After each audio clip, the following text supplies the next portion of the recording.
तो बेटा जैसे कि मैं आपको पहले ही बताया, ये वीडियोस मैं स्पेशली गवर्नमेंट स्कूल के बच्चों के लिए बना रहा हूँ, बिकॉज वहाँ पर सपोर्ट मटेरियल भी आपकी बुक्स लगाई जाती हैं गवर्नमेंट स्कूल्स के अंदर, तो बच्चों को हेल्प मिल पाए। ठीक है, तो मैं इसको कोशिश कर रहा हूँ कि सपोर्ट मटेरियल क्लास में उतना टाइम होता नहीं सभी टीचर्स के पास, तो ये कुछ मैं इस पर आपको वीडियोज़ बना रहा हूँ। तो जैसे मैं सॉल्यूशन चैप्टर आपको पढ़ाया है मैंने अभी तक, तो उसके बेसिस के ऊपर उस पर क्या क्या MCQs बन सकते हैं, तो वो सपोर्ट बहुत अच्छी किताब है, ये गवर्नमेंट डिपार्टमेंट ने बनाई हुई है। तो बाकी जो प्राइवेट स्कूल बच्चे हैं अगर वो लेना चाहे फ़ायदा, तो उसके PDF जो है ऑनलाइन अवेलेबल होता है। तो जैसे अब यहाँ पे हम डिस्कस करते हैं, इसमें क्वेश्चन पूछा हुआ, फर्स्ट ही पूछा हुआ है, which of the following show does not show positive deviation from rules of. तो 4 ऑप्शन दे रखे हैं आपको यहाँ पर। फर्स्ट, अभी does not show positive deviation बोला है,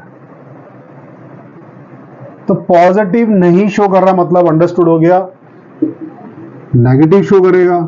क्वेश्चन को घुमा के पूछ लेते हैं नेगेटिव फॉर्म के अंदर, डज नॉट शो पॉजिटिव, तो डज नॉट शो पॉजिटिव मतलब नेगेटिव डेविएशन हो गया। तो सीधा नेगेटिव होते ही कि भाई सरफेस को जो है वो आराम से नहीं छोड़ रहा, प्रेशर नेगेटिव होते ही मतलब प्रेशर कम होना, प्रेशर कम होना मतलब वो सरफेस को आराम से छोड़कर नहीं जा रहा। सरफेस को आराम छोड़कर कब नहीं जाएगा, आप घर छोड़कर कब नहीं जाओगे, जबकि घर से बॉन्डिंग बहुत अच्छी होगी तब आप घर छोड़कर नहीं जाओगे। जैसे आपकी बॉन्डिंग घर में वीक होगी आप घर छोड़ के चले जाओगे। तो सीधा वही मतलब यहाँ पर भी है, नेगेटिव डेविएशन है मतलब उस सरफेस पे जो बॉन्डिंग है वो स्ट्रॉन्गर नहीं है, वीकर बॉन्ड फॉर्म हो रहा है पॉजिटिव केस में। नेगेटिव केस के अंदर क्या होगा कि बॉन्डिंग स्ट्रॉन्ग है, सरफेस पे आराम से नहीं छोड़ रहा, वेपर प्रेशर डिक्रीज हो रहा है यहाँ पर। तो अगेन वही मतलब जो नया बॉन्ड फॉर्म हो रहा है वो स्ट्रॉन्गर होना चाहिए AA से और BB से। तो ये कहना है मतलब नेगेटिव डेविएशन। तो यहाँ 4 ऑप्शन दे रखे हैं, बेंजीन प्लस क्लोरोफॉर्म, सेकंड दे रखा है आपका बेंजीन प्लस एसीटोन,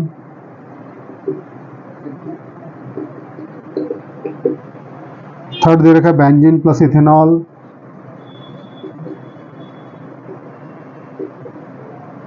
फोर्थ दे रखा है बेंजीन प्लस कार्बन टेट्राक्लोराइड। ठीक है, तो यहाँ पे 4 ऑप्शन दे रखे हैं। अब अगेन बॉन्ड स्ट्रांग होना चाहिए, सबसे स्ट्रांग बॉन्ड आपका इसके पीछे फॉर्म होता है। ठीक है, आपका जो बेंजीन है ये इस कार्बन के साथ आपका एक Cl निकलता है और इसके साथ स्ट्रांग बॉन्ड फॉर्म करता है। CCl3 है, फिर Cl2, फिर एक और निकलेगा, फिर दोबारा दूसरा बेंजीन फॉर्म करेगा। तो ये सबसे ज़्यादा स्ट्रॉन्गर बॉन्ड इन दोनों के पीछे फॉर्म होता है। तो रिएक्शंस आपको नहीं पढ़नी है, आपको जस्ट इतना ध्यान है कि जो स्ट्रॉन्गर बॉन्ड इन दोनों के पीछे फॉर्म होता है, बाकी के पीछे फॉर्म नहीं होता। एग्जांपल्स, क्योंकि क्लोरोफॉर्म जो है बेंजीन के साथ हर एक आपका क्लोरीन निकलता है, अगर ज़्यादा आप जाओगे तो उसकी रिएक्शंस होती है AlCl3, ये क्लोरीन इसका एक क्लोरीन लेता है तो ये बन जाता है AlCl4 माइनस बन जाता है, निकल जाता है, और ये क्लोरीन अपना इलेक्ट्रॉन नहीं छोड़ देता, वो इलेक्ट्रॉन जो है इस बेंजीन को डोनेट होते हैं। तो वो हम ऑर्गेनिक में चले जाएंगे ज़्यादा, तो फिलहाल आप टाइम बिंग जस्ट आपको कॉन्सेप्ट नेगेटिव पॉजिटिव से शो करना है। तो यहाँ पर बेंजीन और क्लोरोफॉर्म जो है ये स्ट्रॉन्गर बॉन्ड फॉर्म करते हैं पहले कंपैरिजन में, that's why it will show the negative deviation. तो एक फर्स्ट क्वेश्चन ये सपोर्ट का ये हो गया आपका। सेकंड पूछा हुआ है, which solution will have the least vapour pressure. Again vapour pressure कम कब होता है, जब हम क्या ऐड करते हैं, नॉन वोलेटाइल सॉल्यूट। और आपको पता है कि वो नेचर पे डिपेंड नहीं करता, नंबर ऑफ पार्टिकल्स पे डिपेंड करता है। तो इसमें 4 ऑप्शन दे रखे हैं, PDF मैंने शेयर किया हुआ आपको। 1 मोलर ग्लूकोज, 2 मोलर, 3 मोलर, सारे ग्लूकोज हैं, सभी नॉन वोलेटाइल हैं। तो सबसे ज़्यादा कौन सा है, 4 मोलर। और सबसे मेन बात क्या है कि ग्लूकोज क्या होता है, non volatile, that's why non volatile तो है ही, तो इसलिए लीस्ट वेपर प्रेशर 4 मोलर का होगा। उसके बाद फोर्थ क्वेश्चन पूछा हुआ आपसे, which condition is not satisfied by an ideal solution. तो अगेन आपको पता है कि आइडियल सॉल्यूशन में डेल्टा H चेंज 0 होता है, डेल्टा H चेंज 0 होता है, और डेल्टा V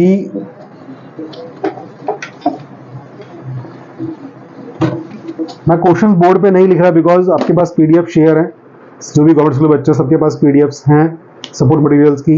नहीं होगा तो मैं इसको अभी अपने लिंक में भी डाल दूंगा PDF उसको, और वहाँ से डाउनलोड कर लेना इसको भी। ठीक है, तो ये पूछ रहा है यहाँ पर next question, least vapour pressure, और 4 ऑप्शन दे रखे हैं। अच्छा ये तो हम डिस्कस कर चुके हैं, सॉरी। नेक्स्ट पूछा हुआ इसने आइडियल सॉल्यूशन, तो हमने बताया again ideal solution delta H change 0 होना चाहिए, डेल्टा वी चेंज मिक्सिंग करने पे 0 होना चाहिए।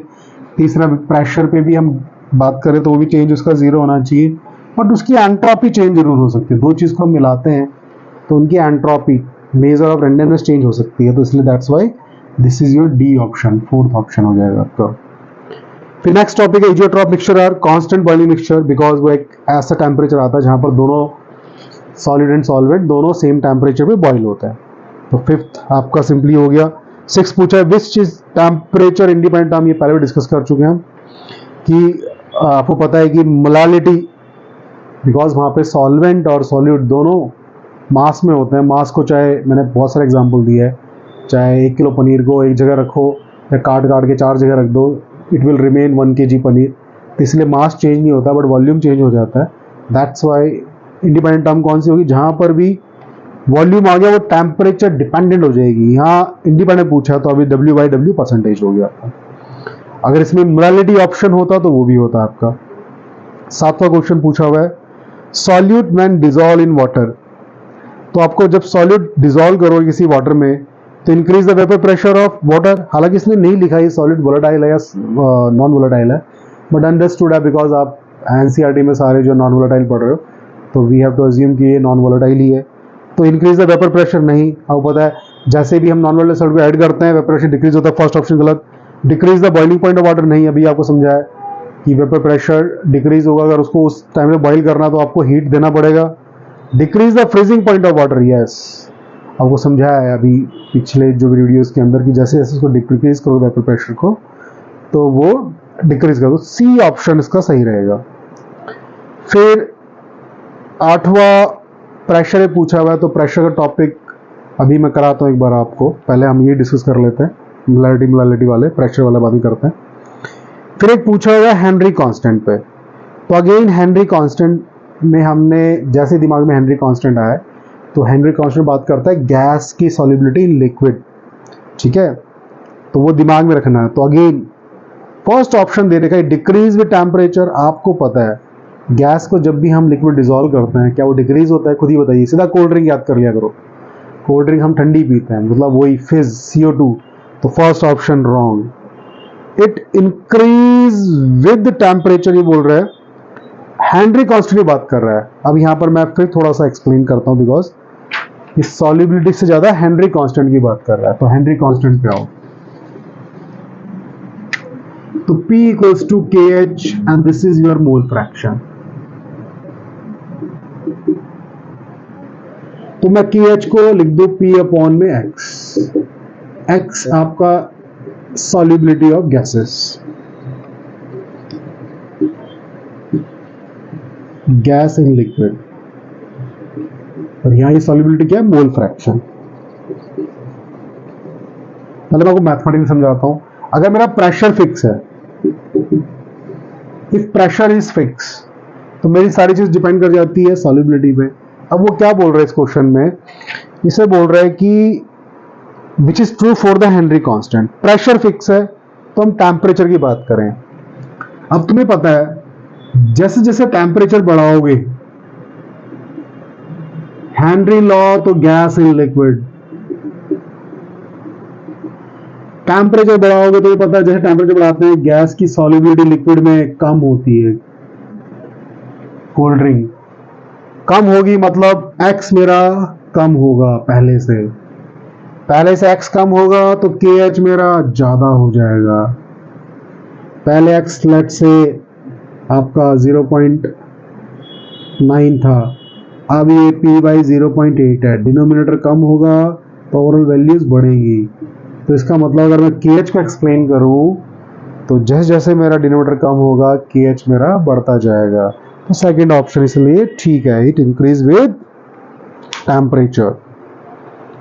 फिर पूछ रहे हैं कि azeotropic solution, question number 15 discuss कर रहा हूं पहले मैं, कि azeotropic solution of two liquid has boiling point lower than either of them when it show. कह रहा है कि इजियोट्रॉपिक सॉल्यूशन है जिसका बॉइलिंग पॉइंट लोअर मतलब मिनिमम बॉइलिंग मतलब कम टेम्परेचर बॉइल हो। कोई भी चीज़ कम टेम्परेचर बॉइल कब होगी? जब उसके बॉन्ड क्या होंगे? वीकर होंगे मतलब डेविएशन पॉजिटिव होगी, मतलब पहले से वेपर प्रेशर ज़्यादा होगी। ये दिमाग कौन सा बैठा लो। तो अगेन फर्स्ट पढ़ते हैं, शोज नेगेटिव डेविएशन नहीं, नेगेटिव में तो बॉन्ड स्ट्रॉन्गर होता है, गलत ऑप्शन। नो डेविएशन, नहीं भी गलत, डेविएशन तो होगी, ऑब्वियस बात है। Shows positive deviation from Raoult, so that's why it is a C option. तो इस तरह आप बेटा ये जो क्वेश्चन है काफ़ी सारे सॉल्व कर सकते हैं। एक दो और डिस्कस कर लेते हैं हम। जैसे इसने पूछा हुआ एक मोस्ट लाइकली, क्वेश्चन नंबर 18 जो पूछा हुआ है, most likely an ideal solution is, तो आपको पता है एन-हेक्सेन एंड हेप्टेन होता है, जो कि मिक्स करने पे उनका वॉल्यूम चेंज नहीं होता। हालांकि परफेक्टली आइडियल सॉल्यूशन कोई नहीं होता, बट ये बहुत नियरली उसके पास होता है, that's why we assume it as a ideal solution. ठीक है, तो एन-हेप्टेन एन-हेक्सेन ही आपके बुक में ही एग्जाम्पल दिया होता है। एग्जाम में कभी पूछ सकता है एक नंबर में, define ideal solution and give example. तो ये क्वेश्चन आएगा तो 2 नंबर का आएगा आपका, बट इतना सिंपल क्वेश्चन यूजली नहीं आता। फिर नेक्स्ट टॉपिक है क्लोरोफॉर्म एंड एसीटोन। अभी बताया क्लोरोफॉर्म एसीटोन जब रिएक्शन करते हैं तो पहले से ज़्यादा स्ट्रॉन्गर बॉन्ड फॉर्म करता है, तो इसीलिए they will show the negative deviation. फिर 21 क्वेश्चन फिर दोबारा से पूछा हुआ आइडियल सॉल्यूशन यानी एन-हेक्सेन एन-हेप्टेन। फिर 22वें क्वेश्चन फिर पूछा हुआ है a geotropic solution of two liquid has a boiling point lower than either of the two solution। Again lower पूछा हुआ है तो शोज है, ये रिपीट कर दिया शायद इन्होंने क्वेश्चन, सेम क्वेश्चन वैसे ही। 30th क्वेश्चन पे आ जाओ एक बार। Which of the following formula represent Raoult's law for a solution containing non-volatile solid? Raoult's law जैसे आए दिमाग में तो लिक्विड सॉल्यूशन, ठीक है, क्योंकि यहाँ पे नॉन वोलेटाइल सॉल्यूट ऐड करा है, तो आपको पता लग गया नॉन वोलेटाइल सॉल्यूट ऐड करा है, तो कभी भी प्रेशर सॉल्यूट की वजह से नहीं होगा। अगर कोई प्रेशर है तो वो सिर्फ किसकी वजह से होगा? सॉल्वेंट की वजह से होगा। इसलिए फर्स्ट ऑप्शन दे रखा है P solute, P not solute. Solid word आ गया तो बात ही खत्म, पहले ही ऑप्शन गलत। सेकंड आ गया P equals to KH X, ये X होता है सॉल्यूट हेनरी कांस्टेंट में, और ये गैसेस इन लिक्विड के लिए होता है। तो इसलिए बिकॉज ये शो कर रहा है प्रेशर, तो गैसेस के लिए शो कर रहा है, और यहाँ पर नॉन वोलेटाइल सॉल्यूट है, तो अगेन इसको हम यूज नहीं कर सकते। थर्ड है P टोटल P सॉल्वेंट, इसको भी देखते हैं एक बार, फोर्थ ऑप्शन देख लेते हैं इससे पहले। फोर्थ ऑप्शन है P solute equals to P not solvent into X solvent.